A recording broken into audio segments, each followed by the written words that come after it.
Call this meeting to order. Please stand for the Pledge of Allegiance. I pledge allegiance to the flag of the United States of America and to the republic for which it stands, one nation, under God, indivisible, with liberty and justice for all.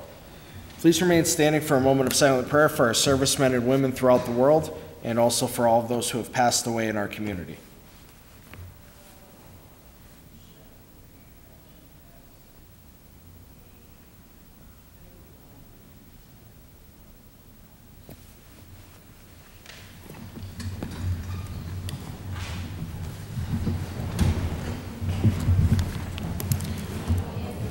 Roll call, please. Mr. Fair? Here. Mr. Donahue? Here. Mr. Evans? Here. Mr. Gahan? Here. Mr. Rogan? Here. Please dispense with the reading of the minutes. Third order, 3A Tax Assessors Results Report for hearing date held May 30, 2018. Are there any comments? If not, received and filed. Do any council members have announcements at this time? Yes, I have one. I mentioned this last week. I just want to bring it up again. There's a benefit for Gage Lasky at the Kaiser Valley Community Center on Kaiser Avenue. Friday, June 22nd from 2 to 10 p.m. The admission is $10. Gage Lasky is a 12-year-old Northeast Intermediate School student needing muscle eye surgery at Wills Eye Institute. He was diagnosed with autism and seizure disorder and recently with congenital brain abnormality, and he has an inoperable aneurysm in his brain. The proceeds from this event will help cover the deductible, which is not covered by medical insurance, and also travel expenses for his eye surgery in Philadelphia to repair damage caused by a seizure. For tickets or to make a donation of a gift basket, gift card, food, or monetary contribution, you can contact Joyce Spies at 570-955-0253 or Amber Lasky at 570-497-9532. Again, that's Friday, June 22nd from 2 to 10 p.m. Thank you. Anyone else? Just one announcement. The city is in need of lifeguards for this summer, so anyone who is interested in becoming a lifeguard for the city for a summer job, you can contact the HR department at City Hall. Fourth order, citizens' participation. I actually have to grab the speaker list. Excuse me 1 second.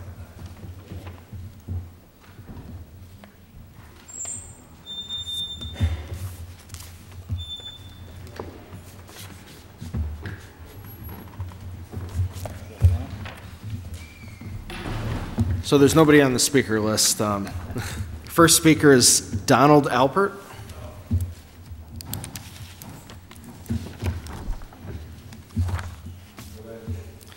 Right at the podium, sir. My claim here is against Infinity or Comcast, okay? They are a monopoly. In the United States of America, a monopoly is illegal. How they went about it, you know, how they hit on the guidelines of covering a monopoly, they're force-feeding this Infinity on the people who are on fixed income. They're also attacking senior citizens, okay? These are people who gave taxes, they're hard-working people, and this company here is the one who's attacking them, okay? That falls under discrimination also. Okay, either you're profiling or you're discriminating against them. And the monopoly, has only been told, I have no proof, I'm here only 2 months, but I've been told that the city of Scranton made some kind of arrangement that they had a 100-year lease, Comcast, with the city of Scranton, and that I find that hard to believe that the city of Scranton would allow a 100-year lease unless somebody, sorry to say, call it what it is, unless somebody got a kickback somewhere way back then, which also could be traceable, by the way. Okay? So, what is it that any of you gentlemen are going to do in reference to what they're doing to the low income, to the elderly, and to the senior citizen, and that because they do not want to cooperate. Okay? They don't want to give a senior citizen discount. Like I'm from New York City. Okay? In 5 boroughs. Not anywhere in the 5 boroughs of New York City will you find that they will not recognize what the senior citizen done for this country, and anywhere you go, they will give you a discount. I've had 5 major credit cards. I've had seven different department stores, and they all honor it, okay, here in Scranton, and also throughout the 5 boroughs, okay? So why is it that this one particular company, who thinks they're God Almighty, has the right to think that they're above the law? They don't have to address the plight of the senior citizen, of the middle class, of the lower class. Should say the word lower class, but the impoverished people, and that can't afford their rates, and they could raise it any amount of money they please, because they know that they have you. If you want to live in this particular place, as a multi-dwelling, and I'm talking about a three-family house. I'm talking about, let's say, an assisted living home or whatever, okay?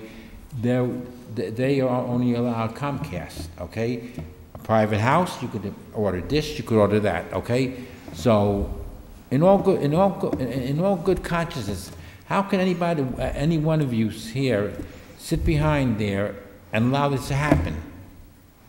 Just answer the question. How can you allow this to happen? Well, we don't set the rates for Comcast. No, but how come none? I'm not accusing any of you, but how can anybody in this panel here not fight them on this? Do you Again, think, Comcast is a private corporation. Now, the city there is no 100-year lease, but you are right. There is an arrangement that the city has with Comcast. Oh, an arrangement? Which legally is binding arrangement? Yes. And what was you mind me asking, what was the arrangement? So Comcast has a agreement with the city where they provide us funding. Actually, our cable access television channel that the people at home are watching through, that's how ECTV is funded. Through Comcast. Now, if I could finish, it's not an exclusivity though. So another company can come in and compete against Comcast. It's not a monopoly agreement. No, and these multi-dwellings, no, it is Comcast or nothing. You want to live in certain facilities, some landlords will say no. One question, okay? Okay, when you made this agreement, whoever made this agreement, and that, did they also agree, say that we're gonna be charge these people, our customers, fairly and not take advantage of them? In layman's terms? The rates, the city doesn't have anything to do with Comcast rates. No, they set you their own rates. you just finished saying you had an agreement, okay? Agreement is, I agree, so you present your case, I present mine, we'll come to a mutual agreement, okay? Now, on the part of you gentlemen, okay, I don't know you were around then, did anybody, when they were talking with Comcast, say, okay, listen, we're gonna... You can finish your thought. Okay, thank you. And okay, we're gonna let you wire and give us, and that. But we also only ask you one thing: treat our customers, our citizens, fairly. Did anybody take that into consideration? I mean, it's a no-brainer. Well, it's something that there has been a number of issues with Comcast, and for most people watching, Comcast is probably their most expensive bill. I know for myself it is. And the advice I always give to people is to call and threaten to cancel. Tell them you're looking for a discount, and I know in my own situation. But they know they have you by the you-know-what, because you can't go, there's only Comcast allowed there. And by the way, in Webster Tower, okay, we all signed a petition, okay, and we asked them to, in our second meeting, the first meeting, we asked, we said we were going to reach out to Comcast. Comcast didn't even want to come and hear our issues. They're so arrogant, and they think that they're above the law, and they don't have to answer to anybody. Well, thank you for your comments, and you're welcome. We will continue to look into the issues that are going on with Comcast. So thank you. I appreciate that if you do. Sure. Our next speaker is Ron Ellman.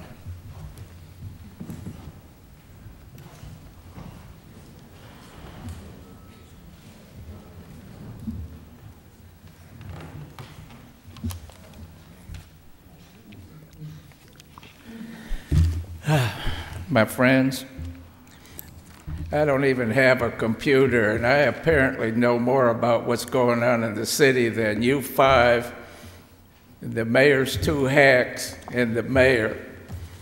About a year or so ago at the Price Right one day, I'm gentleman come over to me and said as of then, the parking garage wasn't on the payroll. And we sort of talked about it for a second and decided it was just one of Bozzoni's deals with the friends and supporters of the mayor, and that was the end of the conversation.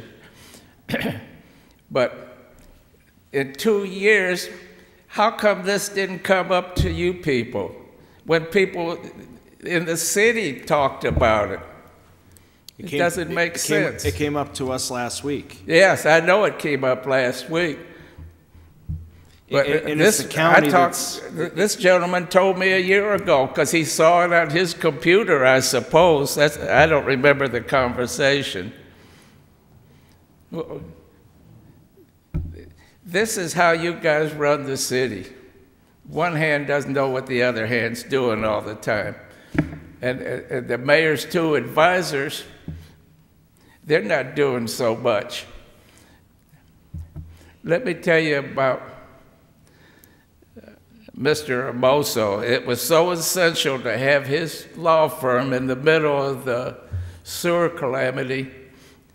Do you guys know that Mr. Hermoso has no law license in Pennsylvania? Huh? Well, he wasn't hired. He's been inactive for years. He's not hired by the city as an attorney. All you got to do is look at the state Supreme Court's got a list of legal lawyers, legal attorneys in the state. I've been waiting. I'd known this for about a year. I thought it would come up with all the problems with the sewer money and all, but it just doesn't. It just seems like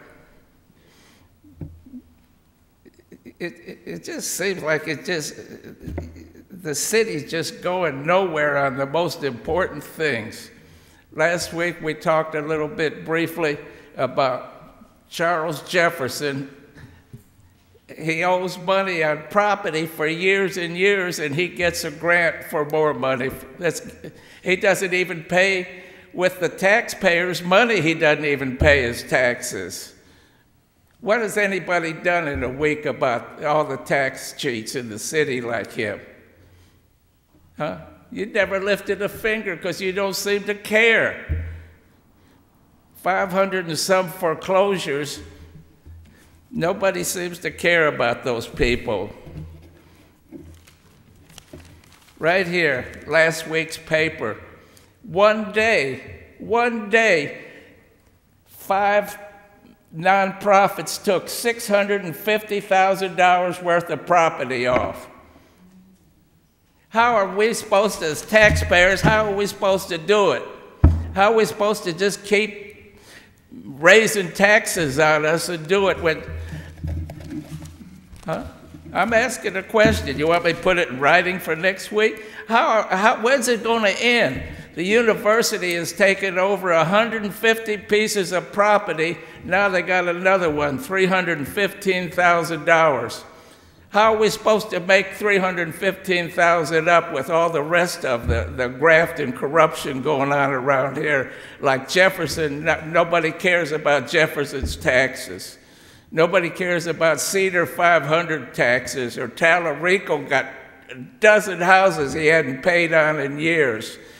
Everybody's collecting rents. All this houses and the property on Wyoming, they're getting paid rent, but they don't pay their taxes. I don't know about you people. My taxes are 3 times what they were 25 years ago, and I was working then.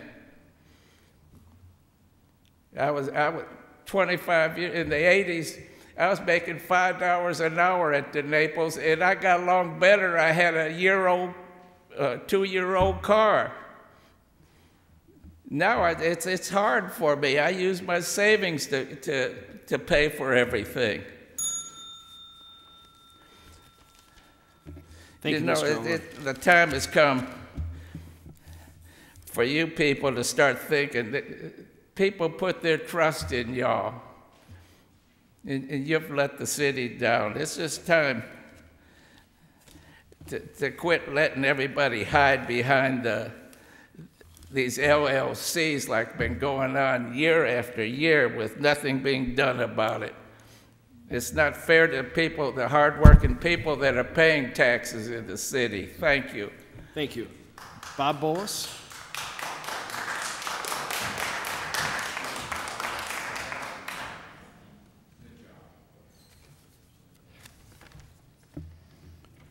Evening, Council. Bob Bolus, Scranton. First off, I'd like to thank Marie Schumacher for showing how foolish and how disorganized the city is, especially the leadership you put back in place with Bolzoni. That while he sat as business administration, he had no clue what was going on nonprofits, on people not paying taxes on their buildings, especially the garages. As business administrator, he's the overseer of every department within the city, taxes, etc. He didn't do his job then, he's not going to do his job now. He's a banker, he's not a business person, and that's what the city needed to run. So I'm glad you put him back in here so we could take another screwing for another couple years here with him.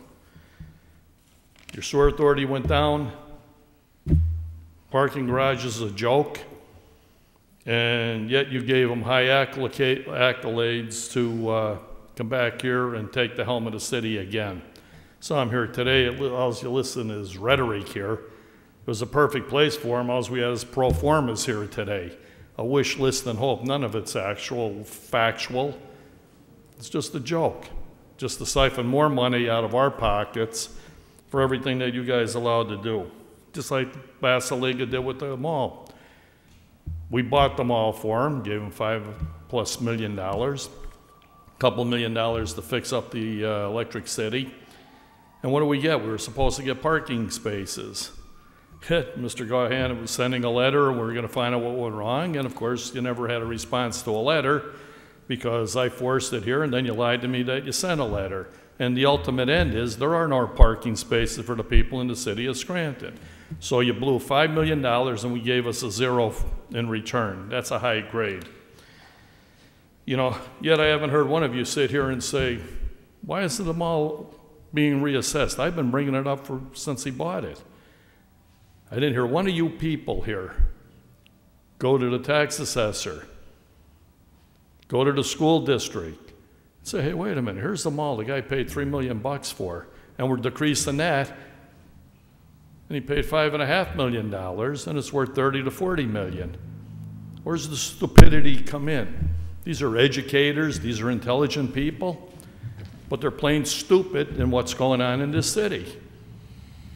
Yet you let it get away, and you put the hammer down to all the people who are the poor suckers here paying their way in this city. I bought the stupid church for $1 to save our culture, and I owe 50 grand in back taxes already. But I've been bringing that up. I didn't see anybody go there and say, wait a minute, here's the church that was never assessed.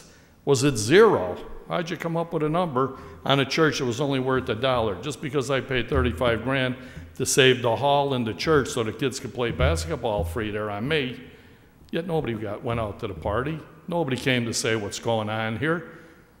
Then you wonder why I come here and I tell you off where it's at, because I'm sick and tired of the deer in the headlight administration around here. You people just sit here, you want us to keep coming here. You're listening to these characters in their parking meter. 25 cents for 10 minutes. Exorbitant fines. And they're begging for money. They're begging for this. So you put the screws to are the brick and mortar stores that are paying their taxes. We shouldn't have to pay those kind of meter fees, and people shouldn't be forced into corral, quote, parking garages, and paying more money, getting hammered here. You know, not everybody wants to go in a parking garage. Maybe a lot of people are intimidated by it. But you're putting the hammer to the people who will bring the economy. You want to grow the city, you grow the tax base. Then you grow the city. Then you grow income. Then you bring jobs. You guys are doing it the opposite. You're climbing over the dollars to get at the pennies. And that's all you do around here. That's all I hear here every day in. I asked you last week, the week before, and the week before that, and I'm going to lay it out here tonight. And I'm going to hit Mr. Gahan with it when he didn't want to answer the question. Are you going to join the sewer authority in their litigation against Mulligan to get our money? Mr. President, this has been addressed. I'm not going to engage Mr. Bolus in a back and forth. Thank you. You have not answered a question. You're an elected official, and it's your responsibility. The forum here is for the issue of debate, and if you can't answer it, then again I ask you to resign your commission, not only because you won't answer, but because you were a liar in a letter, and you should have resigned, and hopefully you'll do that, and maybe there's litigation that will remove you. If you can't answer a person sitting here honestly and truthfully, Mr. Gahan, you shouldn't sit in that seat. I don't think I have a problem with anybody else here. And the last thing is, when I brought up the word despicable last week, was a mild terminology for what's going on here. I'd really like to put it in real words, but I might burn this microphone with it. When you allow Bozzoni to come in here, you slapped every person that's an employee in this city in the face. The firemen who risk their lives, the policemen who go out there and put their lives on the line, force them into a city not to pay taxes, give up their homes elsewhere. If you have any credibility about anybody here, since you waived this 3 times, and the only risk he's going to have again is getting in an accident because he's not putting nothing on the line, is give the residents Mr. Bolus. 1 moment, please, 3 to 5 mile radius in the city of Scranton, put a motion on and allow people that want to come here and work but can't give up the homes and stuff that they have, and you'll get quality people. Thank you, Mr. Bolus. Maybe you'll turn the city around. But again, Gahan, resign. You don't belong here. Thank you. Have a good night.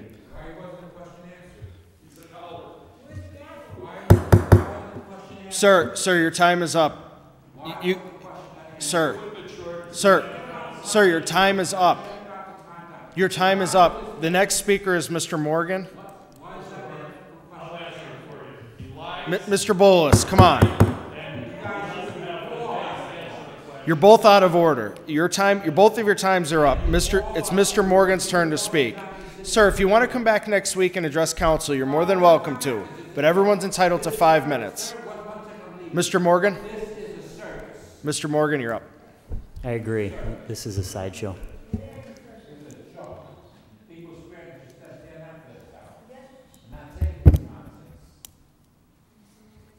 Sorry about that, Mr. Morgan. The floor is yours.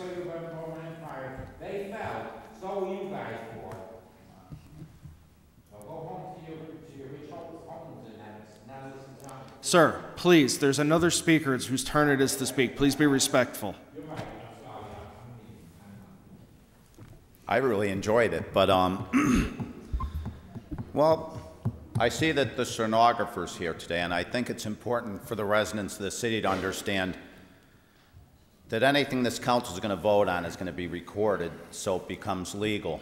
And it's just another nail in the coffin of the average resident, because they want to saddle you with all the debt and obligations in the world, but they don't want to hear your voice and they don't want to represent you.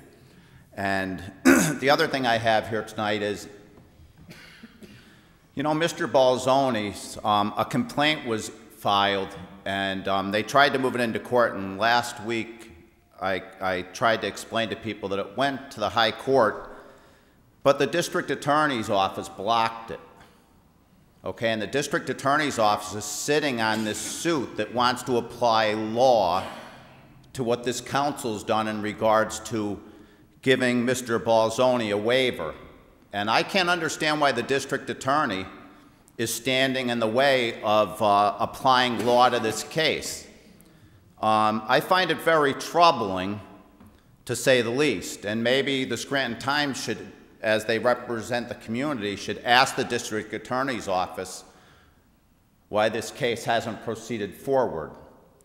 You know, but like I said here previously, we need to abolish this council, and we need to appoint 9 independent members of the community, and we need to abolish the office of the mayor and hire a business administrator, because all that's basically going on in this city is money laundering, grant money spinning everywhere, and all away from the neighborhoods, because the neighborhoods are falling apart. And I would like every Scrantonian to look closely at their neighborhood and look at the amount of vacancies everywhere, apartments empty, people just trying to abandon their property or sell them and get out of here. And we've got a council that can't answer a question. No matter what the question is, council has no answer. And it's, you know, it's not disrespectful, because you can't answer a question if you don't have knowledge. And for a long time in the city and across the nation, we've elected people that had money to run. But you can elect all the people with all the money, but if they don't know the issues and they don't know how to implement change, none's ever going to come. Now they're talking about the collapse of the Social Security. Everything's falling apart in our country. We're talking about laundering $9.3 million into the parking garages. And I remember when a former mayor said, "When's the last time you saw a crane in the downtown?" Yeah, well, that's nice, because you know something, we can't afford that. And when the city built those garages, they knew the tax base couldn't sustain them. But they weren't concerned about the average resident who lives in this city. And as they continue to spend millions and millions of dollars in the downtown, they don't care about the average citizen in the neighborhood, the couple that are forced to stay here because they can't sell their properties. And when you talk about rebirth and revitalization, it happens in the neighborhoods, not in the downtown. You bring people into your neighborhoods, and they invest in the neighborhoods, and then they spend money in the downtown. You don't move the residential area to the downtown, because all you're doing is absolutely killing the city. But as long as you can keep looting PennDOT funds and funds from anywhere else you can find them, who cares about the average resident, considering that unless it's changed, every student in the Scranton School District gets a free lunch because of the amount of poverty here. We don't see any solutions from this council. And you know, when Mr. Bowles talks about Mr. Gahan resigning, you know, I think it's just focusing on one person. The truth of the matter is, how do you sell a sewer authority and give away the whole rate, and now you're going to create a special fund for a new tax? How do you take a combined system, not separate the revenue, so that the stormwater collection system can continue to function and be maintained, and give the whole rate to a Pennsylvania American Water and not know what you're doing and cause that kind of damage to the residents in the city? And then, in the same breath, pretend you're representing them. How can people who know nothing represent anyone? Think about that today. And yes, you raise the money to run, you look good in your pretty little suits on, but as far as any kind of idea about what the average resident needs, you don't know. Thank you. Thank you, Mr. Morgan. William Legg.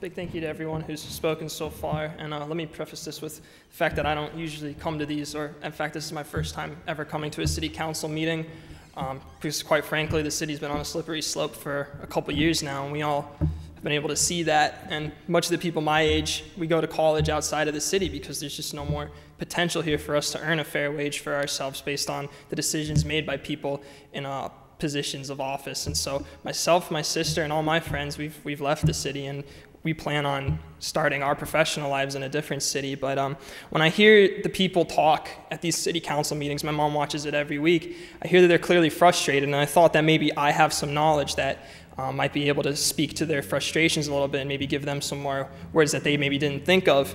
And before anyone kind of tends to think I'm kind of young and maybe I don't know as much about business or economics as other people, I will say that I work in SAP consulting at my school, and we integrate the core components that a business would use SAP programs for into the classroom. And so we have to study the businesses, and large corporations, and figure out how they do their businesses. And as well as that, I'm an economics major, and we've studied the Great Recession, the Great Depression. And so with that in mind, I'm just as qualified to speak about business as anyone here, if not more so. So the one thing I need to bring up is that in a small city like Scranton, Pennsylvania, our economics are based on two things: consumption and taxes. And to speak a little bit on taxes, I've heard a lot over the last few weeks, and I don't mean to beat a dead horse, but this whole Bolzoni incident where we're going to waive his taxes, it just seems like there's been a blatant disregard to fact. in this decision.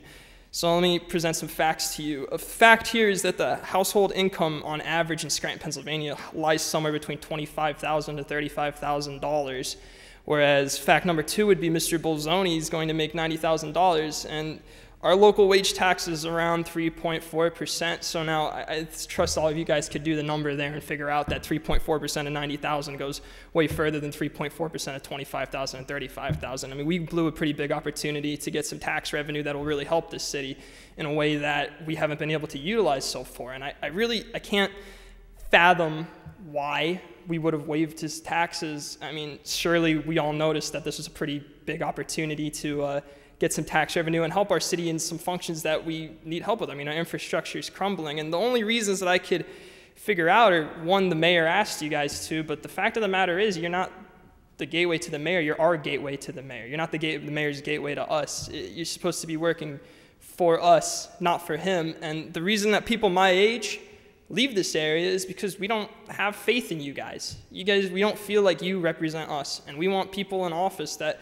feel like they're going to represent us. I mean, 2 of you keep looking down, aren't even looking at me, you know? So fact of the matter is we don't have that belief system in you guys like we should, and I think that's what needs to change first if you want to get the youth coming back in here, because myself and my sister are like STEM majors, 3 degrees between 2 of us, 4 minors between 2 of us, and we're the kind of sample size of the best and brightest at the risk of sounding arrogant, and we left. And most of my friends who I know, STEM majors, useful majors in business, sciences, mathematics, they left too. The only other explanation is because you think he's doing a great job, which, I mean, if he's such a great business administrator, he's such a great banker, and he's the business administrator of Scranton, Pennsylvania, not working at Goldman Sachs or Dow Jones or on Wall Street, I highly question that. But fact of the matter is, if he's doing a great job and that's why he should get his taxes waived, well, I'm doing an internship in the city, and you could ask either of my managers if they think I'm doing a good job, should I get a tax waiver? In fact, I'm sure most of the people here, they do a good job at their job. Should they get tax waivers? If we're going to start making this about who's doing a good job and who's not doing a good job, that's the people who get to pay and not pay their taxes, then half of the people wouldn't even pay their taxes, because it's not unlikely that people do good jobs at their jobs. So there's really no particular reason that I can see to waive this man's taxes. And the fact of the matter is, if we were to waive the taxes of someone who's doing a good job, then he certainly wouldn't be in there, because we've been running net losses for years. I've looked at the financial statements. I'm an accounting major along with economics, and so financial statements are kind of my thing, and I'm able to analyze them pretty robustly. And we're running net losses. It doesn't need a genius in accounting to see that. Fact of the matter is, we could celebrate and pretend that everything is okay because our net loss last year was slightly not as bad as the net losses in years before, but the fact of the matter is we sold the sewer authority, and we can't sell a sewer authority every single year, so trust me, it's not going to be as good as it has been in the past. I think maybe instead of hiring a banker, maybe we need to get an economist or maybe some kind of accountants or a board instead of just one person, and we shouldn't be waiving anyone's taxes, especially someone who makes 2.5 to 3 times the amount of a normal person in this city. It doesn't make sense, and quite frankly, it just shows that the city council has lacked the competence needed to make decisions that are going to actually bring Scranton back on the map like it used to be. Thank you very much.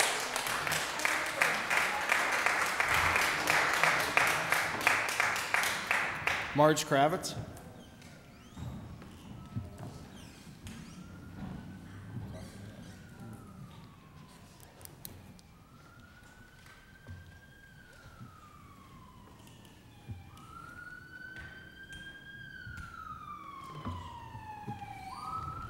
Marge Kravitz, taxpayer. How can I top that? He was excellent. He should be the business administrator. Okay, Mr. Rogan, you said last week that Mr. Bolzoni wasn't here when the garbage money went into the general fund to pay other bills with. That's not what I said. I said Mr. Bolzoni was not here when the garbage fee was increased. Okay, but he was here when the garbage, when they paid the garbage money went into the general fund. Now that was illegal. And we went to court on that in 2016. So he should have known it was illegal, right?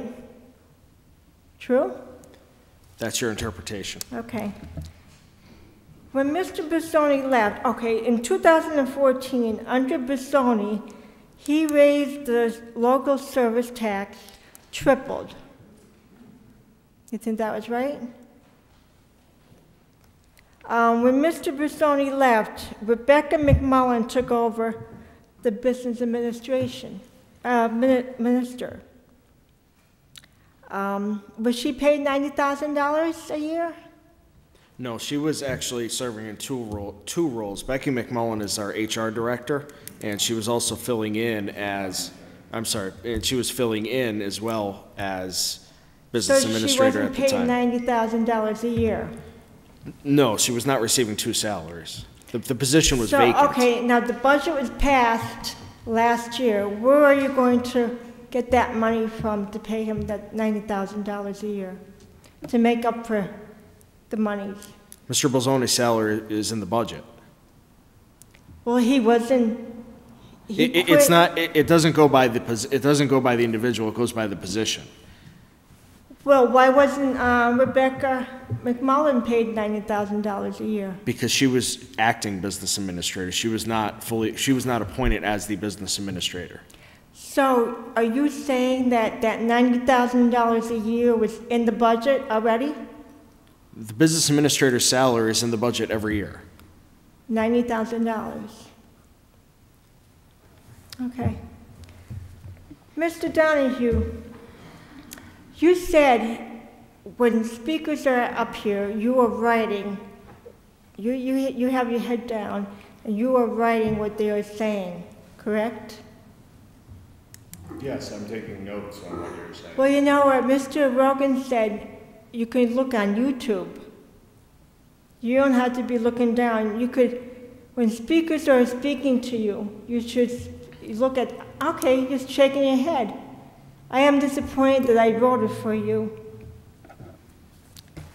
Okay, Mr. Perry, did you check that problem on the corner of Church and Ferdinand Street? Yeah, I was at the church earlier this week, and it was exactly like we sat and we stood and talked after the meeting last week, and it was exactly the pictures that you showed me, how it has that, like that slope. You have to mill it. Yeah, it slopes in, it collects water, and then it doesn't quite get to the draining spot of it. Right. Okay, what are you going to do about it? Well, personally, I'm going to send it to the proper people, and hopefully we can get something done. I'm hoping it doesn't come to a point where the road needs some kind of reconstructive work done, because that always seems to take longer. I'm hoping the engineer and somebody that can come up with an easy solution to alleviate that problem quicker than it would be to remill the road. Unfortunately, I do believe that might be the long-term solution, is the milling, but maybe they can come up with something a little bit more quicker and temporary to alleviate some of that standing water. And when are they going to come out? I'll get some answers to you when they get back to me. Okay, thank you. Fair enough. Mr. Gahan, remember that abandoned car that was parked on Ferdinand Street? Mm-hmm. Now, I told you about this months ago. Well, let me just stop you a minute. You did, and we forwarded to the police department. I'm not a police officer. I don't run the Scranton Police Department, so we have to let them do their job. All I can do as a councilman is suggest that they get it done, ask that they get it done, but I can't go out and ticket it, and I can't move it. So that's the honest answer. I know you're frustrated, but we sent it to Chief Graziano. It was reported. We sent it to Chief Graziano. He's aware of it. So I don't know. Why isn't there anything done about this car? I have no idea, but I sent it twice now. So I don't know if they have to give him a certain amount of time or he has to pay a fine. I don't know. But we sent it twice. That's all that I can do. I can't move it myself. So that's my answer to you. I mean, you know, I don't know what else. Was the car tagged? Was there a tag on the car? Well, there was a license plate on the car. I mean, did they yes, they put a ticket on the car. And the cops said it would be told in 2 weeks. It takes a lot longer Well, than that. it's 4 weeks now, and it's still there. Right. And can I finish, please? Sure. And a kid came and took the license plate off, stole the license plate, and ran off with it. Now, it's uninspected, it doesn't have a license plate, and has to go. A cop came out today, okay? And he said that maybe the ticket wasn't reported. So why wasn't it reported? Why didn't that cop report it like hand in the ticket 4 weeks ago. There's a legal process that goes, we get this complaint a lot, there is a legal process that has to go through. The city can't just tow somebody's car without giving them notice. Certified mail has to be sent, and I believe it's, correct me if I'm wrong, I believe it's 30 days after tagging, the city could tow it. So you're well within that parameter. If it was ticketed, the city did their job initially. Well, Mr. Rogan, my friend's car was in the garage, and they gave her 48 hours to get it out. Your and time it was is in up. the garage. Thank you. Next speaker is Al Young.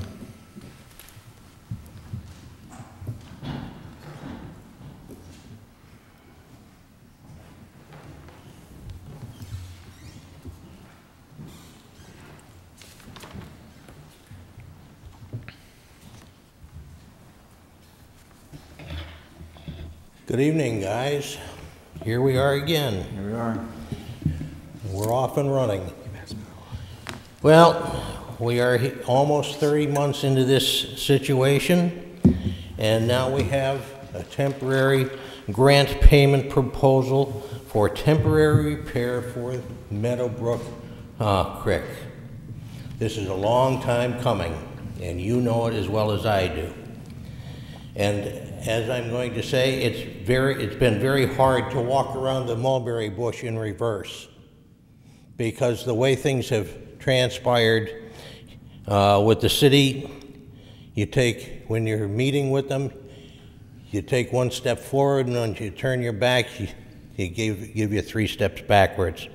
So therefore, the mulberry bush is in reverse. I'd like to walk forward for a change, and I hope tonight we'll make that change. Finally, in May, we got to meet with the solicitors, the engineers, and we agreed to the proposal change that was in the works with them.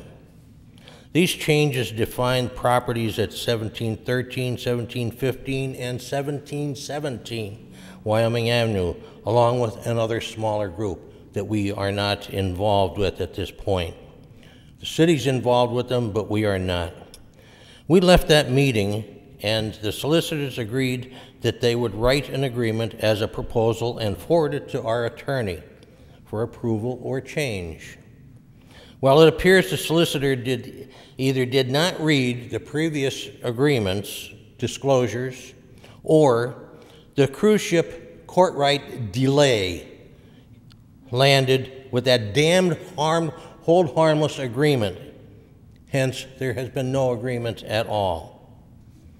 Now, with this grant coming in from the Gaming Commission, is there a guarantee that these monies that are coming in are going to stay in the indicated area as a temporary repair for Meadowbrook Creek, or can it be used elsewhere for like the similar monies that were brought forth to the city from former Representative Gaynor Cawley, or the $2 million that former Governor Casey found for this situation, but Lieutenant Governor found that it was better needed in Pittsburgh.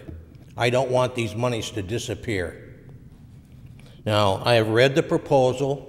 I was in today, and Mrs. Reed gave me the entire proposal. I read it over, and it's still very vague.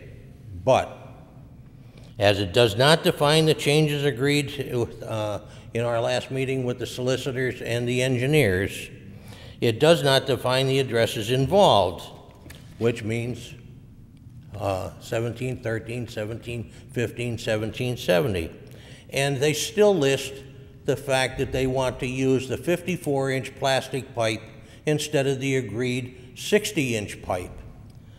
Whether this is going to make a change or not in the proposal, I hope not. But on the other side of the coin, you know, something is finally being done. Finally. And I would hope that this disclosure that's coming in from these monies that are coming in from this Gaming Commission will be agreed upon tonight and next week. So far, as I recall, there has been no attempt to get any RFPs available, because this is supposed to be an ongoing process, and there have been no easements being prepared. So the rate things are going now, gentlemen, I feel that this should have been done by September, finished by September, but we are going to be running around with that doggone hole for another year. And tonight, my next door neighbor finally decided that with everything that's come about, he is here. Whether he's going to speak or not, that's up to him. But he is with me with this idea that something finally has to be done and is going to be done. Thank you. Thank you. Thank you. David Dobson?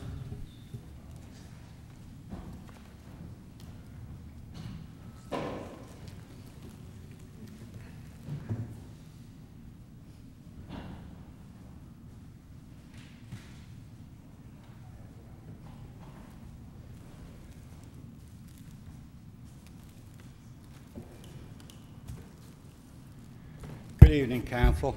Dave Dobson, resident.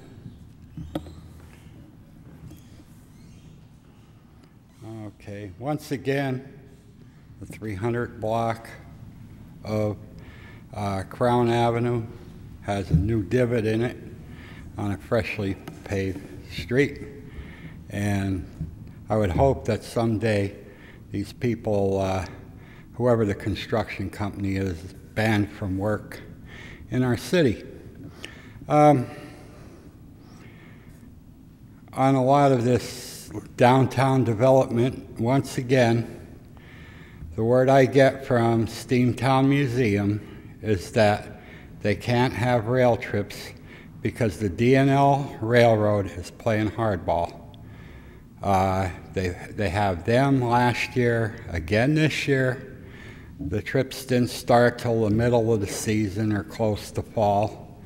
And I think if I could beseech you people to get a letter to the Chamber of Commerce, keeping in mind that a lot of restaurants and bars and whatever, hotels even, have profited from that. So what are we putting downtown for if we're going to let that kind of nonsense go on? Once again, Pat, you have a good suntan after tonight, you know, but I disagree with going back after back pay and Mr. Mulligan. It should never be done again. And the people who are in charge should definitely be excluded from public office in the future. It's just silly. They do the same thing year in and year out. Jack Loscombe took a post as a councilman and it got considered a job. He got denied his pension, and then we're running around double pensions. Well, I think that the double pensions were just exactly people that weren't exactly friends of Doherty. And, you know, it's a shame. We're a little too parochial here in our city. You know, we go with people that we know or know names, or the same things just keep going on. And it really, I have to compliment Marie on that, the tax on the East City garage, picking that up. It's just, that's a gold mine once the county gets done with their Globe store renovation and turns that into an annex. And I have a question. Do you have any idea who's going to buy the old building? Do you? A question. The man that was in Xfinity, I'd like to remind the people that despite the fact that we vote for candidates which favor all kinds of deregulation in this country, in many European countries, Xfinity style service is about $50 a month. Currently, my bill is $196 a month. I get no HBO, no special movies other than the regular channels, and I took their digital box. They made an agreement not to raise my rates about a month before, and they turned around and chalked $10 on for new equipment and services, you know, so it went from 186 to 196 for computer and phone. And, you know, I can call somebody in India, but why would I do that, you know? That's just supplementing the businessman's income. So we have to get away from the parochialism. Ask for both opinions. Ask for the opinion of the other side. Well, the last president on the when somebody objected to the burn grant for law enforcement, he ran right to law enforcement and asked the ACLU too. You know, it's time we start to consider what these things, DUI or a small pot arrest or something, does it start a downward spiral to where 10 years from now we're putting somebody in jail for 10 or 15 years. They lose their job, they lose their house, they lose their income. Same with trade packs. You can go to school, excuse me, I'll lose my job, my house, my car, you know, where am I going? Maybe my marriage and my family too. Thank you, have a good night. Thank you. Carl Kupchunas.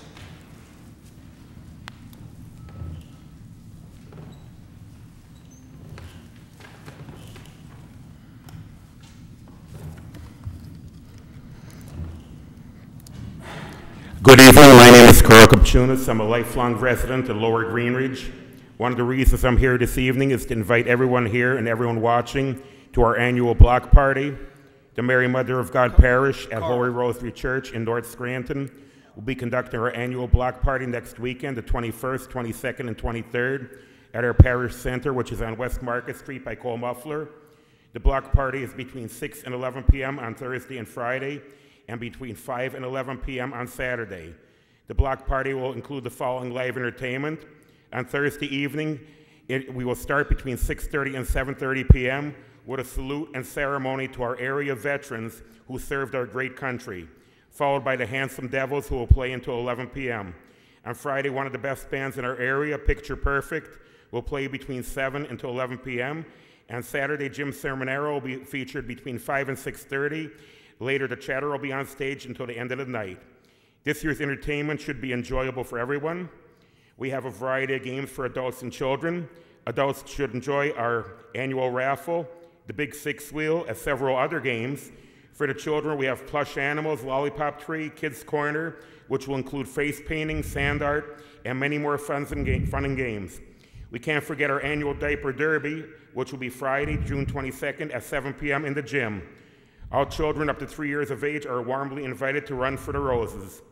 Ribbons and prizes will be awarded at the medal stand. Other features of our block party are dining around, baskets galore, book nook, ice cream truck, bingo, and many more. New this year is slime time for all the children. Also, we have some of the best food around, in addition to the usual burgers, hot dogs, fries, pizza, potato pancakes, and usual block party food. A stand from our neighbors and friends at Shiloh Baptist Church will feature the best chicken and ribs that you ever had.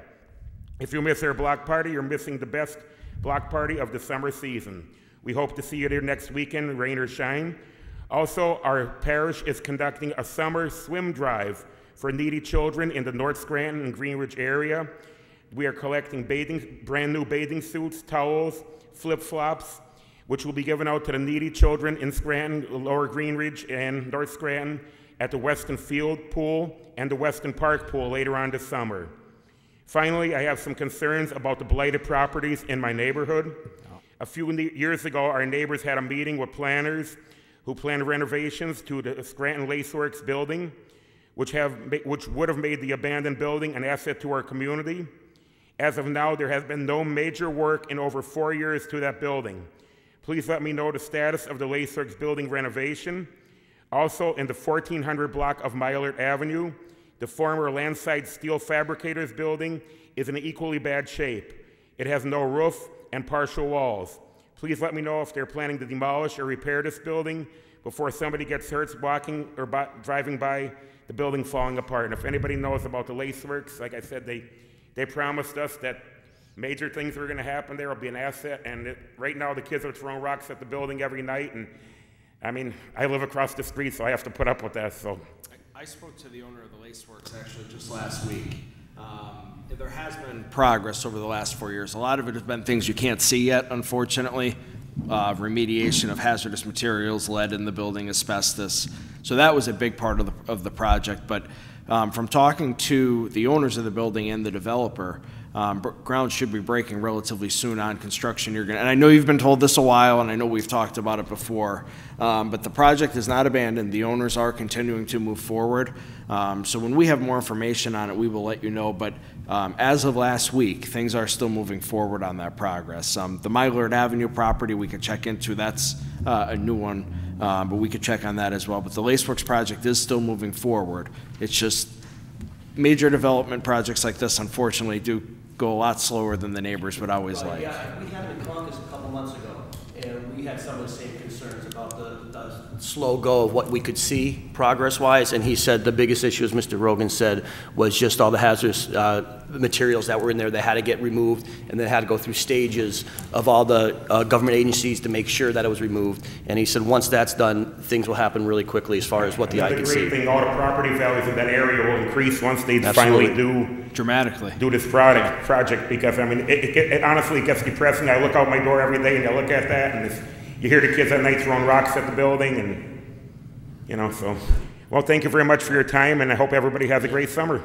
Carl, before you go, you gave us a lot of information on the block party. Can you once again give us the date and time? Okay, it's June 21st, 22nd, and 23rd. On Thursday and Friday night, it's between 6 p.m. and 11 p.m. And then on Saturday night, it's between 5 p.m. and 11 p.m. And right across from Cole Muffler, and like I said, there's really great bands. I mean, and something new this year is the Salute to Veterans we're having on Thursday night. They're going to have the presentation of the colors. We're going to have Judge Munley, and we're going to have former Mayor David Wenzel speak. So, I mean, that veteran ceremony is going to be awesome. I mean, my father was a veteran in World War II, and, I mean, it's going to be an awesome ceremony. Thank you. I see our next speaker that signed in actually lives outside of the city of Scranton, so we can only allow Scranton residents to speak at the meetings. If there is something that you need help with, we'd be happy to assist you after the meeting. Joan Hodawanitz is our next speaker.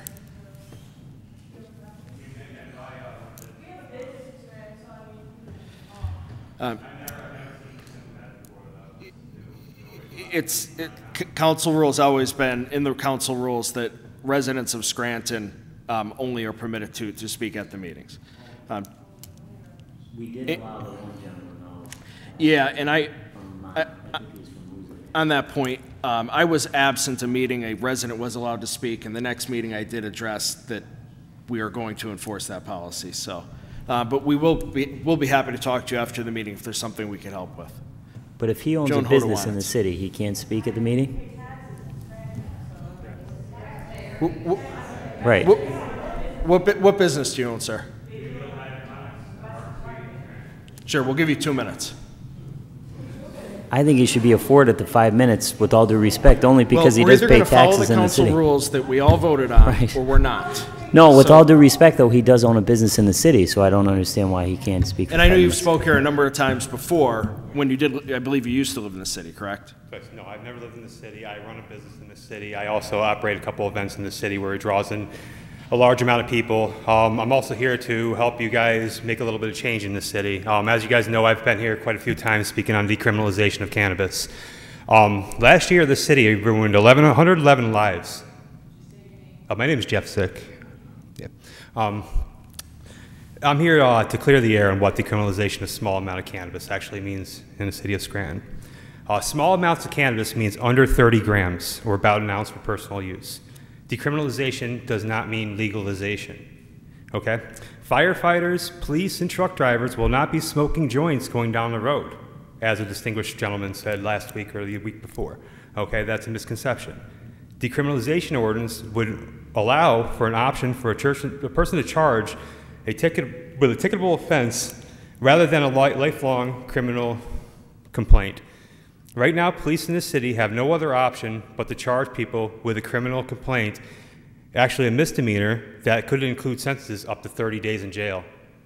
All right, a decriminalization ordinance would give this town resources to focus on serious crime rather than hours of processing and the costs associated with arresting that the conservative Rand Corporation estimates at $2,200 per arrest. Last year, Scranton arrested 111 people for small amounts of cannabis. Scranton taxpayers spent $224,000 to arrest these individuals. You spent nearly $250,000 not ticketing people. Okay, actually, Scranton has spent over the last 5 years nearly $1 million on small arrests. That's not including the hundreds of hours, if not thousands of hours lost not writing tickets. All right, Scranton by far arrests the most people in Lackawanna County. That $2,200 per arrest number does not include the cost of incarceration. That is, taken up by the city and the state. I mean, the county and the state. The cost to those who are charged is lifelong. Permanent records make it hard to get student loans, professional job licenses, housing, possible asset forfeiture, and a stigma that follows their whole lives. Racial disparity is obvious, and it shows in arrest numbers. I'm not calling anybody racist, but the number shows that the people of color suffer the most from bad policy. Right now, 27% of Scranton's arrests out of that 111 come from 6% of the population. Okay? Whether you like it or not, I'm not calling anybody racist, but the policy is. Okay? Now, it is time to fix this problem. There should be no question about it, and this is on your watch. Okay, lastly, this is about representative government. As a legislative body, the people expect you to act. Here, the lowest form of the government is the highest form of the government. These cities have already decriminalized small amounts of cannabis. It would be Allentown, Bethlehem, Erie, Harrisburg, your state capital, Philadelphia, Pittsburgh, State College, York, and Wilkes-Barre has decriminalized paraphernalia and is looking at decriminalizing small amounts of cannabis. Easton and Reading have both signed resolutions. I believe that we have the majority of support on this council. I'm sure the police chief and the mayor and most citizens would agree. We expect you to act because it's the right thing to do. Thank you for letting me speak. And on your point, we will discuss as a group possibly amending. I do agree that business owners in the city should be allowed to address council, but our council rules do state residents. So that's something, if my colleagues agree, we can make that amendment and open it up to anyone who owns a business in the city as well. I would fully support that. Business owner's a stake owner, so I'd be for that. But we do have to, our rules do state citizens, so we will have to change that. Thank you for the opportunity to speak. Joan Hodowanitz.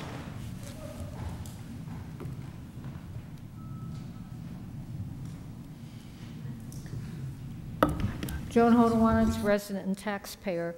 First, I want to thank everybody who supported the Friends of the Scranton Public Library book sale last week. I don't know how much money we collected, but at the end of the year, just so you know, 94% of the money goes to the library and 6% goes to sales tax. So we are paying our taxes, just so you know. And speaking of taxes, I too want to thank Marie Schumacher for doing another outstanding job and her research on city affairs and bringing to light the fact that Electric City Parking Garage was being carried as tax exempt when it should not have been. And I also want to thank Jim Lockwood for the articles he wrote and had published in the Times after she made that discovery, and the rest of the people in the city hopefully will see $255,000 in back taxes come into the coffers. Let's hope. But in regard to that, I try to verify, and I think I'm correct in that the tax assessor's office, the person that is in charge of that department at the county level is not an elected official, but is appointed by the county commissioners, and therefore should be answerable to them for the performance of that department. So I would recommend that you as a council consider sending a letter to the county commissioners advising them that they may want to have that department download and print out a list of all tax-exempt properties and conduct the hub test that Marie has been advocating, because I cannot believe that that's the only entity in the county that should have been paying taxes and was not. They don't want to do a reassessment. this is something they can do, and I can't see an argument against it. And it just bothers me, you know, that, in fact, you ought to be erecting a statue to Marie for what she does for this city and the fine research she does. But I'm going to be asking the commissioners on Wednesday.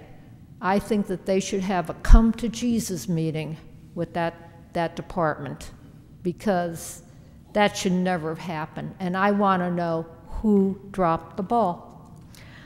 On another thing, the caucus you had tonight, I found it interesting. Of course, I don't drive anymore, so I don't have skin in that game. But I did have a car living downtown for 13 and a half years and parking in the garages. And I will tell you that there is a major security problem in all the garages, between the homeless people, the drunks coming out on the bars on Friday and Saturday nights, even some mentally ill people. And I don't see security cameras being an effective deterrent. Okay, you really do need guards that may patrol the area.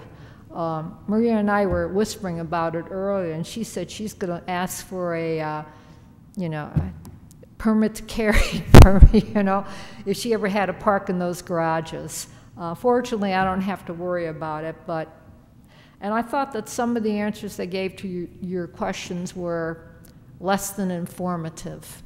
A lot of I don't knows, and well, we're looking into that. So they've had 2 years. They should be farther along the path than they are now. Speaking about progress, it's June 11th.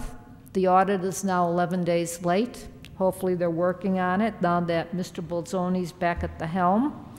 And you only have 50 days before the August recess. So where's our Arcadis stormwater study? Are we going to get it before August 1st, or are we going to get it in September or later? That should not be delayed. Thank you. Thank you. Maurice Schumacher.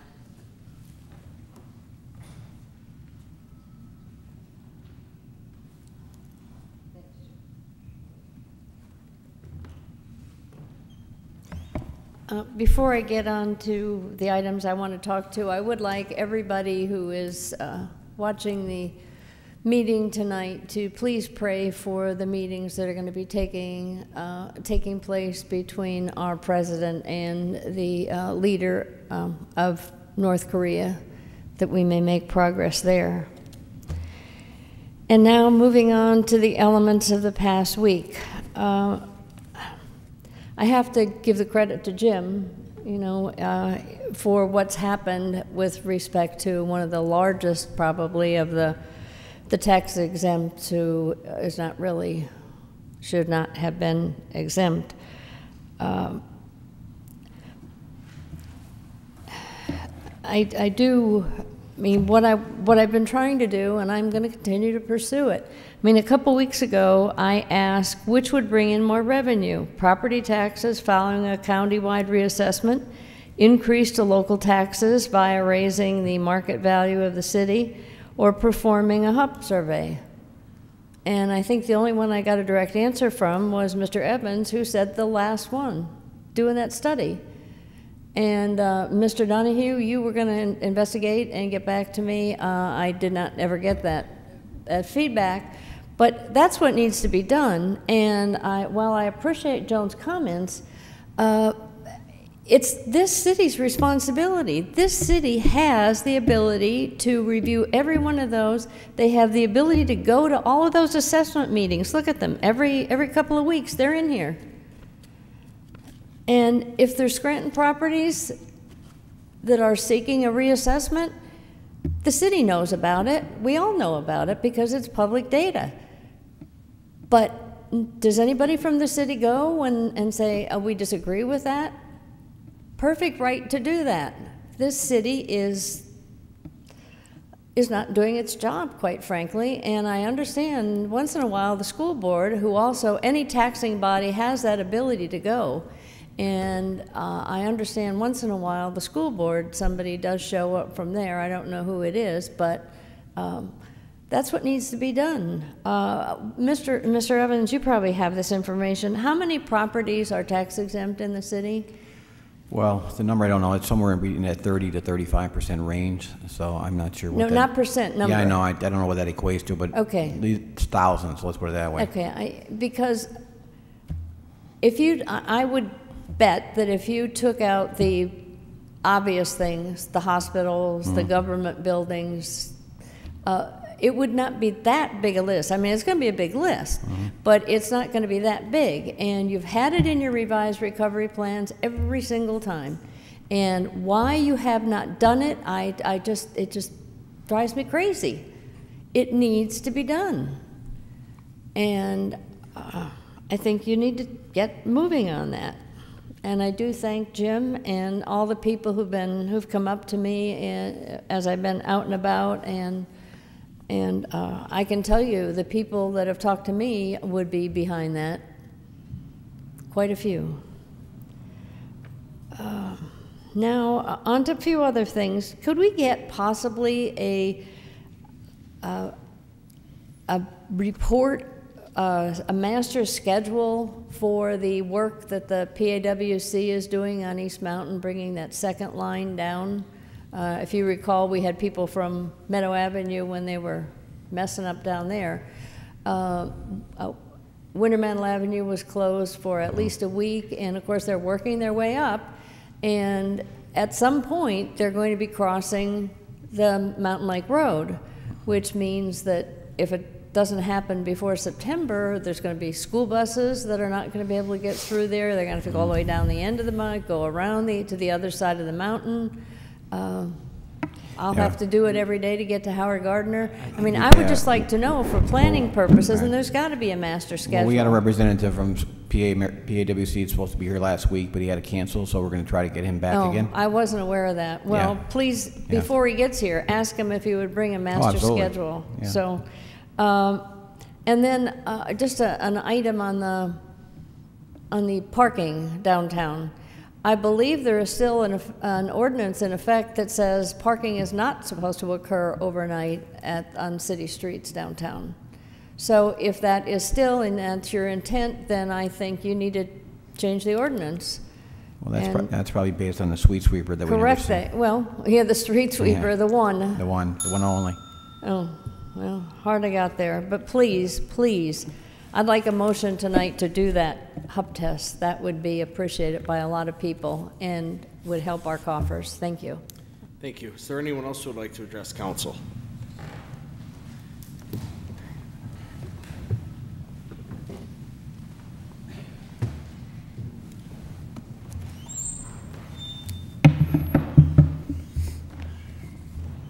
Hello, I'm Brian Matson, city resident.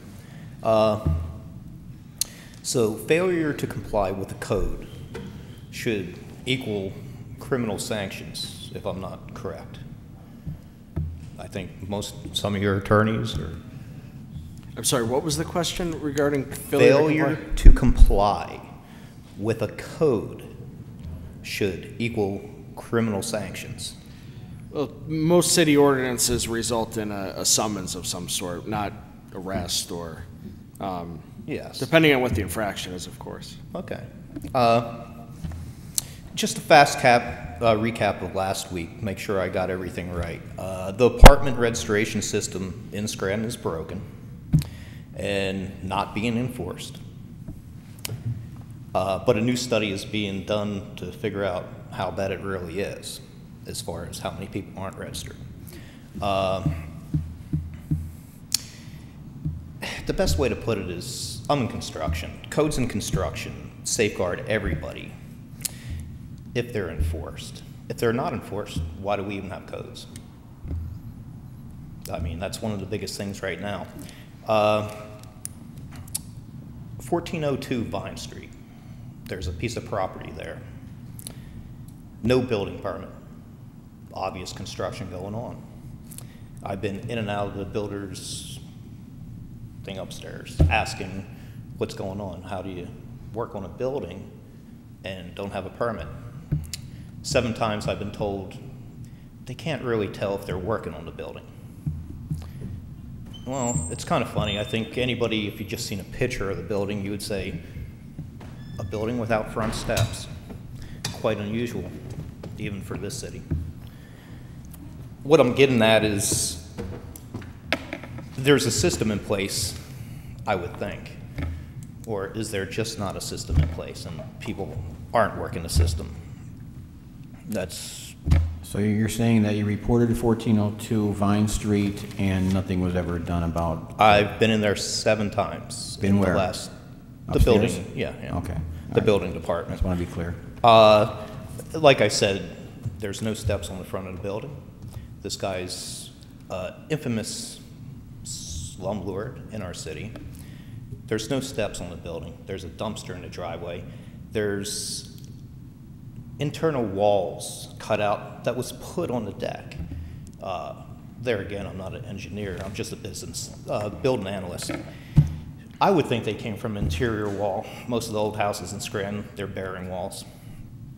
Could be, I don't know, one of your grandchildren one day living in that place. Who knows? It's just, I can't understand the problem with the building department. It's quite obvious. I don't know if any of you are involved with any kind of construction, what goes on in just a set of steps. You have fasteners, you have runners, you have stringers, you have rise, you have run, you have so many inspection points, handrails, balusters, all this kind of stuff. We don't even have a set of steps on that house. Now, if the building inspector was there, I would think he would say, you have to complete the rail and put the balusters down so no one falls off the house that you can't get into without steps. So my question to you is anybody ever going to pick up the ball on the apartment registration, the legal activity going on in our city all the time? I mean, it's blatant. I mean, you can't say you don't see it. We report things all the time. Well, but that's what we do, though. We report things because we aren't. Well, I don't expect you to go to stop work order on a house or something like that. But when we're told about a problem or we notice a problem ourselves, we always report the problem. We don't ignore the problem. We always report it. But after we report it and it doesn't get done, what happens then? Well, we follow it up. We follow it up to make sure it gets done. Okay. So everybody's going to be following up on the registration of rental units? Well, as far as the rental registration, that's an ongoing situation. So we've already hired a third party to go out and try to find more rentals. That's part of their job. So it's a slightly improved process, but that's a... I don't understand. That's a work in progress, and I'm not going to kid you. That's what it is. Well, I mean, but there's substantial revenue there. Certainly, that's why we rewrote the ordinance, and that's why we hired another company to go out there and try to find more. And everybody likes the revenue, but there's also significant safety standards. The what? Significant safety standards for people. Absolutely. I mean, I think that's quality of life. Everything is all revolved around these codes. I agree. When codes are enforced, people get a better place to live. The people who own the place know they have a better place. And the people that build the place are all on the level playing field, which is even a nicer thing. Thank you. Thank you. I'll see you next week. Thank you. Is there anyone else who cares to address council?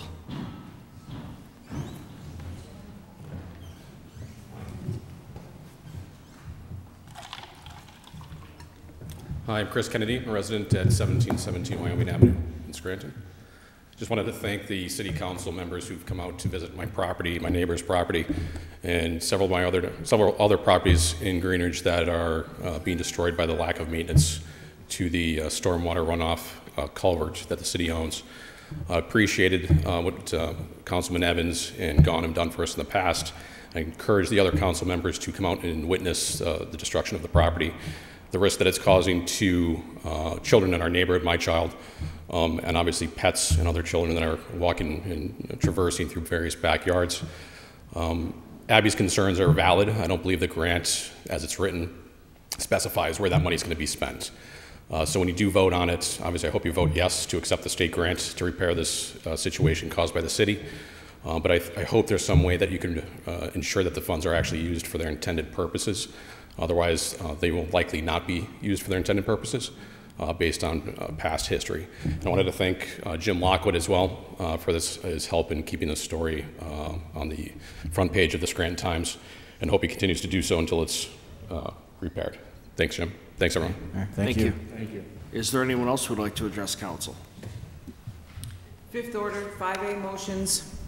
Mr. Perry, any motions or comments? Yes, I do.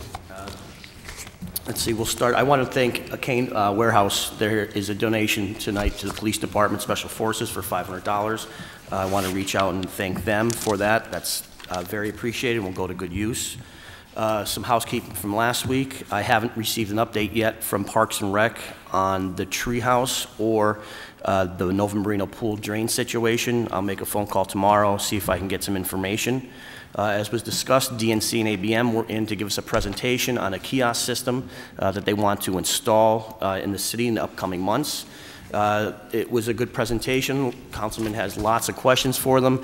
One of the things that I wanted to make sure was that if in any reason there was going to be a kiosk unit down, that they weren't going to prevent parking for that block.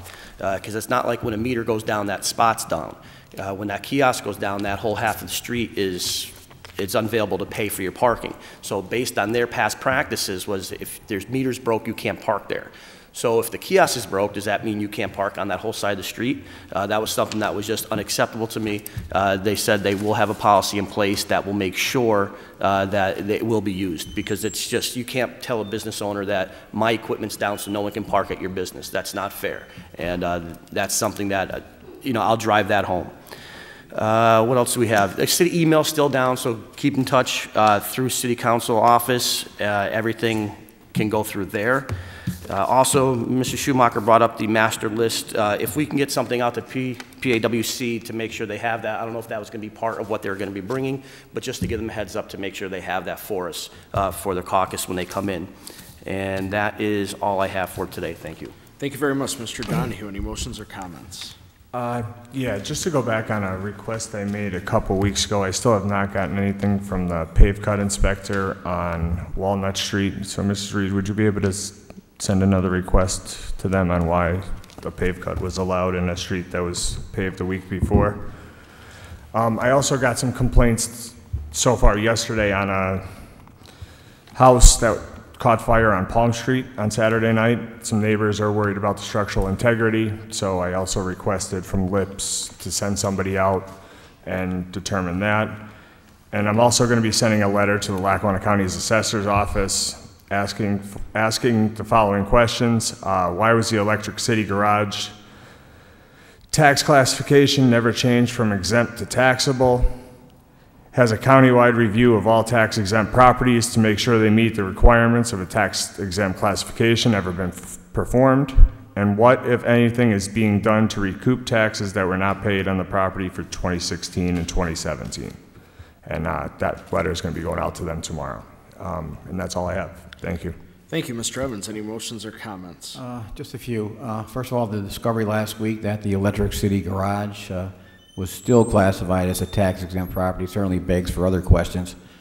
Specifically, how many parcels are out there that are not paying taxes, all because maybe they have been misidentified or they haven't been identified at all? So what is the best way to go about that, to trying to solve that problem? It's called a county-wide reassessment. What happened with the Electric City Garage was a systemic problem. And you know how to fix that kind of problem? You fix the system. You implement new systems and procedures that can only be done thoroughly and properly through a reassessment. A reassessment is effectively creating a blank slate. It's a complete do-over where discoveries like this, which should be part of the process and not an exception. My final word on reassessment tonight is, as far as I'm concerned, we are on the clock. And if decisions are not made relative to the reassessment before we adjourn in August, I think we should pass a resolution to sue the county to force a countywide reassessment. At that time, send it to the mayor for his support or his veto. The time for just talk is slowly coming to an end. On the hub test, as was mentioned tonight, I would like nothing better than if the county would accept the responsibility. It actually is their job, but I would like them to accept that responsibility as well. The only place that I know of that ever did this was in Allegheny County, and of course it was performed by the county. But if we do get involved in this, I think it's something we need to share with the Scranton School District, since they make up 55% of the property tax bill to begin with. So I would like to look into that and see if they would like to come on board and discuss some opportunity to share the possibility of working with us on the hub test and the survey for the nonprofits. On decriminalization of marijuana, Councilman Perry and I have gone on the record that we would like to see a dialogue with the various stakeholders on this issue, and hopefully that is something that we will see happen very, very soon. And that's all I have for tonight. Thank you, Mr. Gahn. Any motions or comments? Yes, thank you. First of all, the street sweeper is scheduled to be in the Bunker Hill section in East Scranton, June 11th to June 15th. That's Wheeler Avenue to Matthew Avenue, including the Oakmont section of Scranton. Last week I asked about a $7,500 transfer from the Workers' Comp Fund for a personnel cost adjustment. I'd like to thank Mr. Bolzoni for getting back to me fairly quickly. It is the market rate adjustment that the city agreed to pay to the Teamster employees employed by ABM for parking services, and it is a contractual obligation.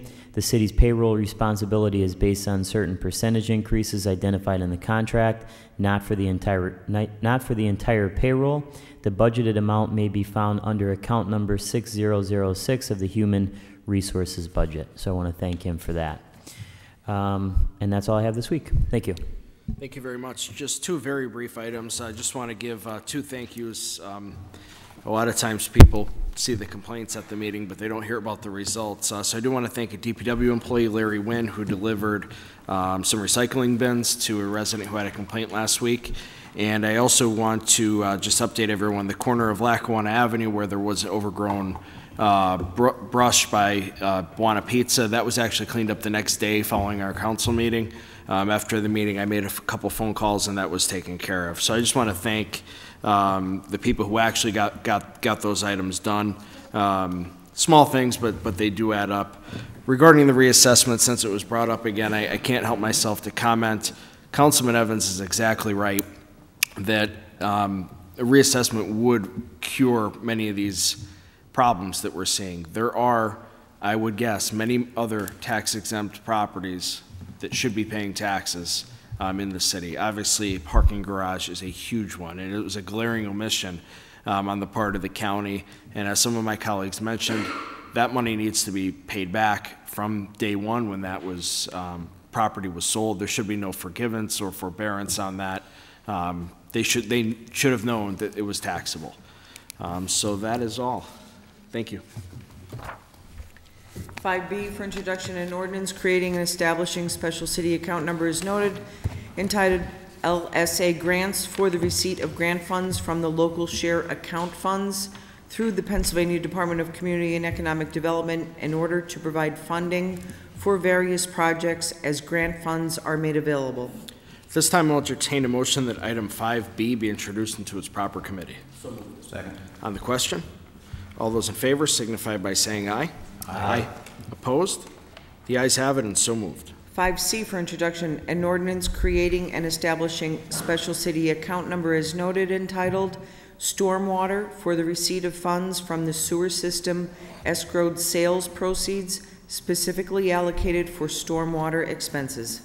This time I'll entertain a motion that item 5C be introduced into its proper committee. So moved. Second. On the question? Yes, on the question. I did have a few questions about this piece of legislation and the creation of this account for stormwater expenses. Mr. Bolzoni did get back to me, and I just want to read his response here. One of the components of the proceeds from the sale of the sewer authority was a $500,000 allocation to fund costs associated with stormwater. Until this legislation that creates this account, the account was basically a component of the general fund. The city wanted to make sure the use of those funds was exclusive to stormwater needs, hence the legislation. The city believes the Arcadis report will provide sufficient financial information to delineate the use of those funds. The city recently authorized Arcadis to complete the digital mapping needed to complete the report, and he just suggested that we have patience. The use of those funds for future needs will be explained in detail through the Arcadis report. So that is the response I received. Thank you. Anyone else? All those in favor of introduction signify by saying aye. Aye. Opposed?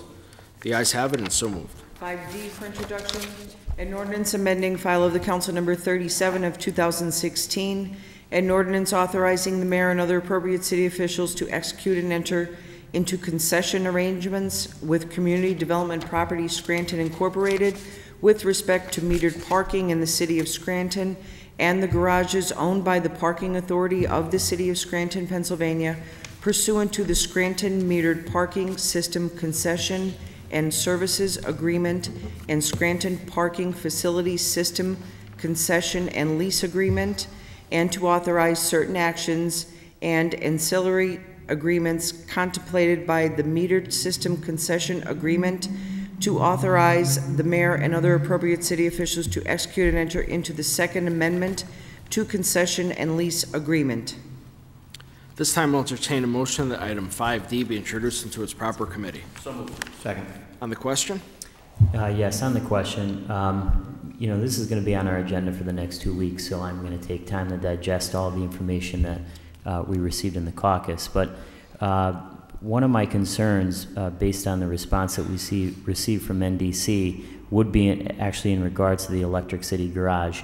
So, Mrs. Reed, if we could send a letter to Mr. Basiliga asking him when the Electric City Garage will be renovated and repaired.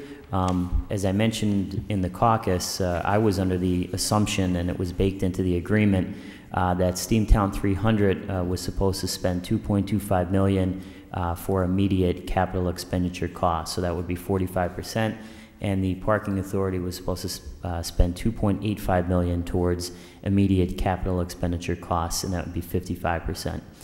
There was a few other of my questions that were not answered because they didn't have the information, so I will be submitting that to NDC and ask that they provide those before final passage. And then an additional question that I did not get to and I actually didn't think of until all the information came out. The city and NDC, they're going to have to go to PennDOT to petition them to ask for an expanded scope of projects under the multimodal transportation agreement and the grant funding to utilize that grant to the maximum extent possible. So my question is, you know, what is the plan if PennDOT does not extend the scope of the projects, and where does the onus fall there? So that's one of my concerns. I may have additional questions, so I will forward those to NDC before final passage here in 2 weeks. Thank you. Anyone else? I'd just like to reiterate some of my comments during the caucus, and I do apologize to anyone if they had a hard time hearing. We only had limited microphones. Obviously, there's a lot to digest here with this agreement, but I will say, on the whole, I'm very supportive of the idea of moving from the old-fashioned meter system to a kiosk system, which will bring us in line with many other cities. If you go visit another city, surrounding areas, meters are a dying breed. I know myself many times have pulled up to a meter and didn't have change. So what do? You chance it. You go in. If you don't get a ticket, the city lost out on all that money. If you get a ticket, well, then you're mad. You might not patronize that business again. So moving to a kiosk system that will take cash for those who carry cash, take credit for those who take credit, and for those who want to pay on their phone can pay on their phone. We'll modernize our system quite a bit. There are a number of moving parts within this agreement, but to me, changing from the old-fashioned meter system to a more modern system is something that's very important.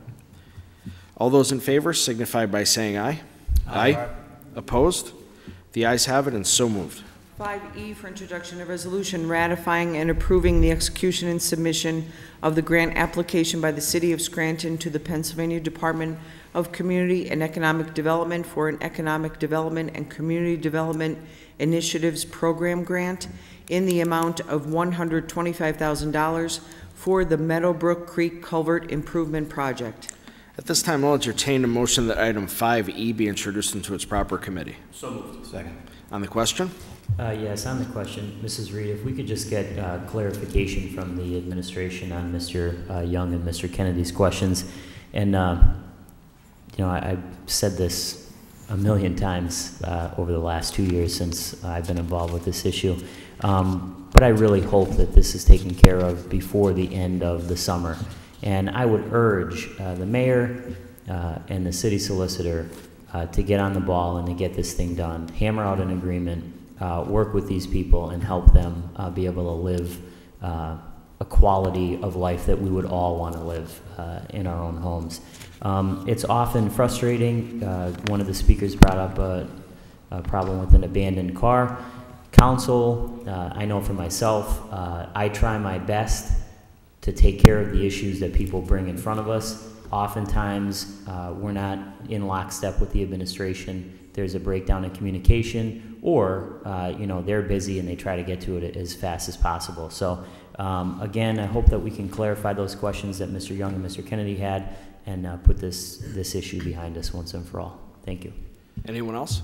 On the question, obviously this is a very, very important step to finally putting this behind the Young family and the Kennedy family and everybody else in that neighborhood. So I enthusiastically will be supporting this resolution. Hopefully we can tighten up the definition as far as where the work is being done, but I'm comfortable with some of the descriptions. It pins it down to, you know, that location, the 1700 block of Wyoming, but it's important to get this moved forward so we can get this out of the way and then work on the rest of the details.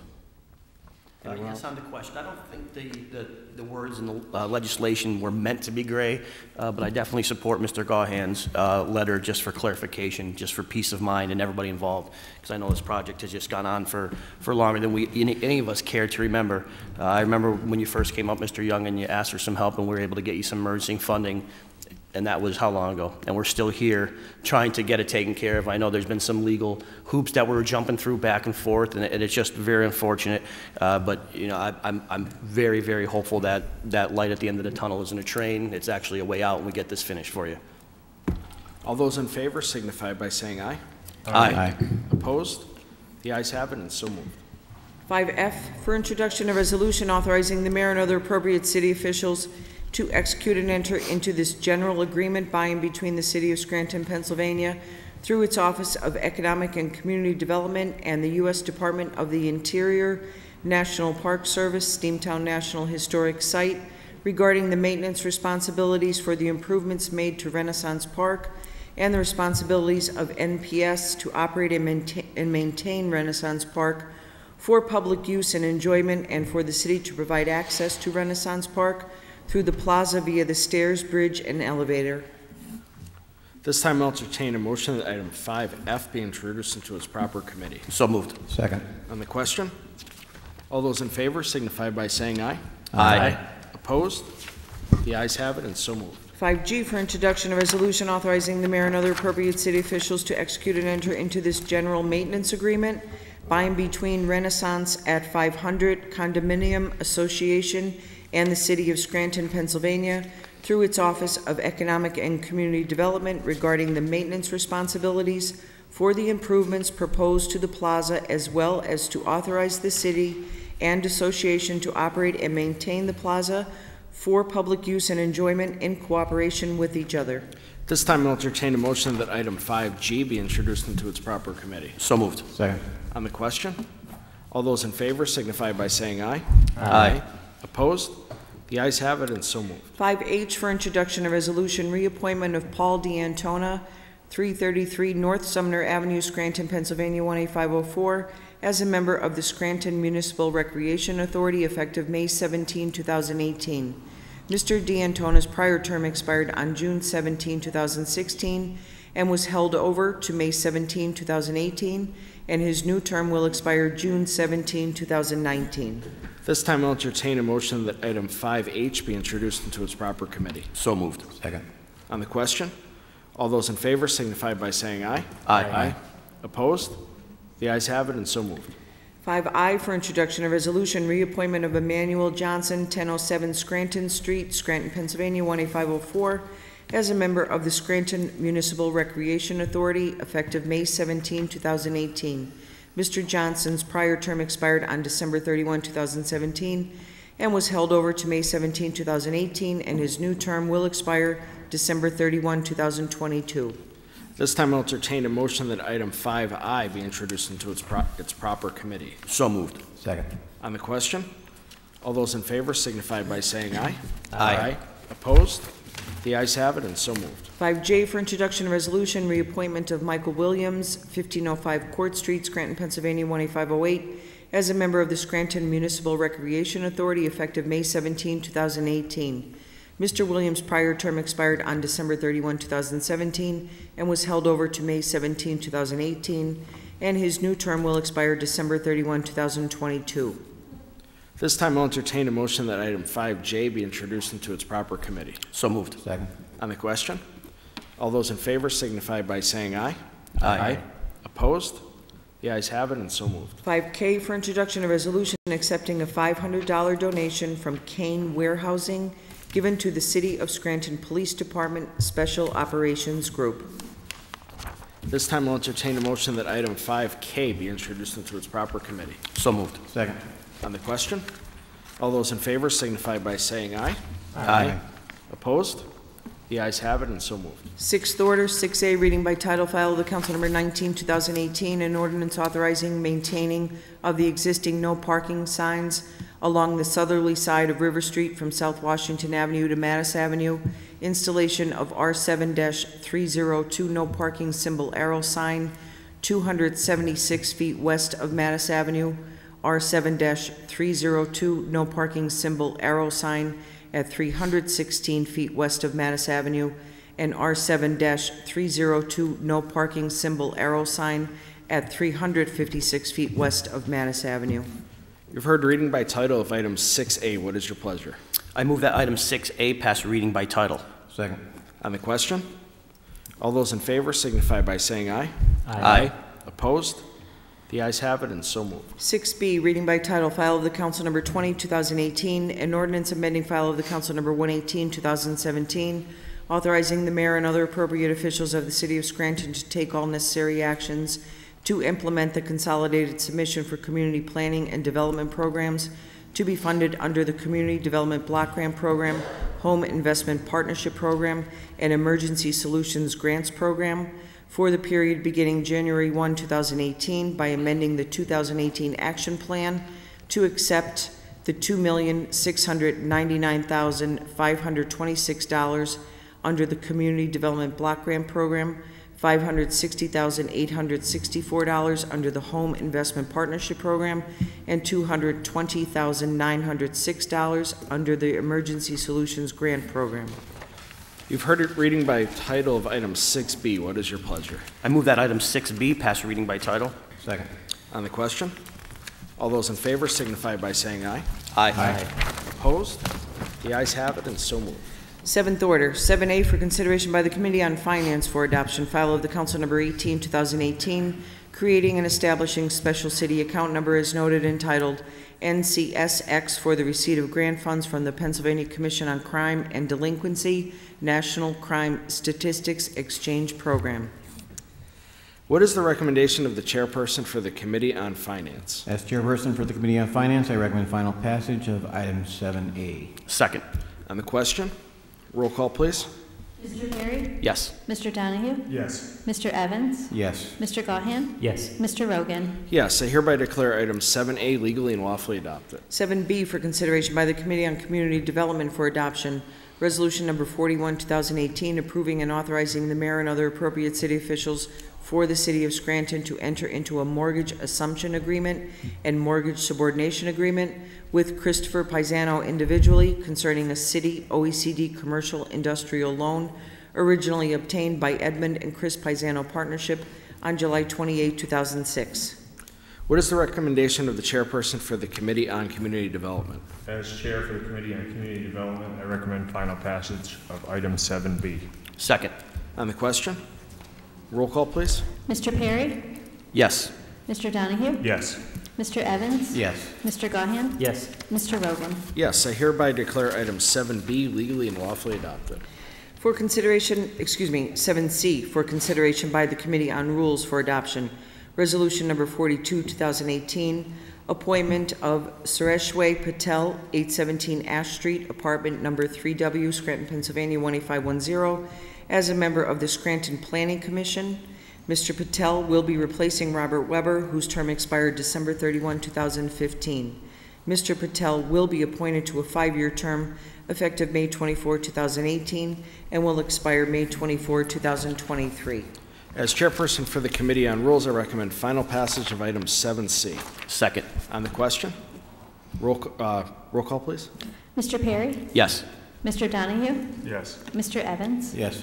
Mr. Gahan? Yes. Mr. Rogan? Yes, I hereby declare item 7C legally and lawfully adopted.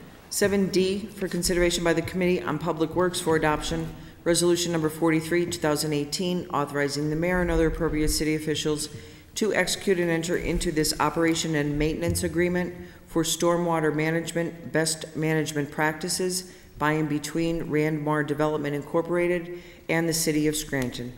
What is the recommendation of the chairperson for the Committee on Public Works? As chairperson for the Committee on Public Works, I recommend final passage of item 7D. Second.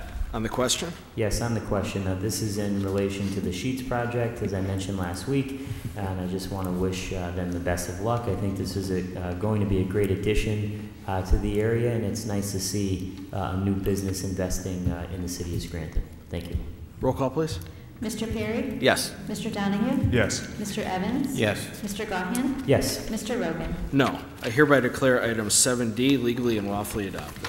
7E for consideration by the Committee on Public Works for adoption, Resolution Number 44, 2018, authorizing the mayor of the City of Scranton to sign the applicant's authorization for agent to apply for a highway occupancy permit on behalf of the city for the Sheets stormwater connection to the inlet on 7th Avenue. What is the recommendation for the chairperson for the Committee on Public Works? As chairperson for the Committee on Public Works, I recommend final passage of item 7E. Second. On the question? Yes, on the question, again, this is just another routine piece of legislation on the Sheets project. Thank you. Roll call, please. Mr. Perry? Yes. Mr. Donahue? Yes. Mr. Evans? Yes. Mr. Gahan? Yes. Mr. Rogan? No. I hereby declare item 7E legally and lawfully adopted. 7F for consideration by the Committee on Public Works for adoption, Resolution Number 45, 2018, authorizing the mayor and other appropriate city officials to execute and enter into a contract with Riley Associates Consulting Engineers to provide engineering services for the City of Scranton 2018 roadway improvement project. What is the recommendation of the chairperson for the Committee on Public Works? As chairperson for the Committee on Public Works, I recommend final passage of item 7F. Second. On the question? Roll call, please. Mr. Perry? Yes. Mr. Donahue? Yes. Mr. Evans? Yes. Mr. Gahan? Yes. Mr. Rogan? Yes, I hereby declare item 7F legally and lawfully adopted. If there is no further business, I'll entertain a motion to adjourn. Motion to adjourn. Meeting adjourned.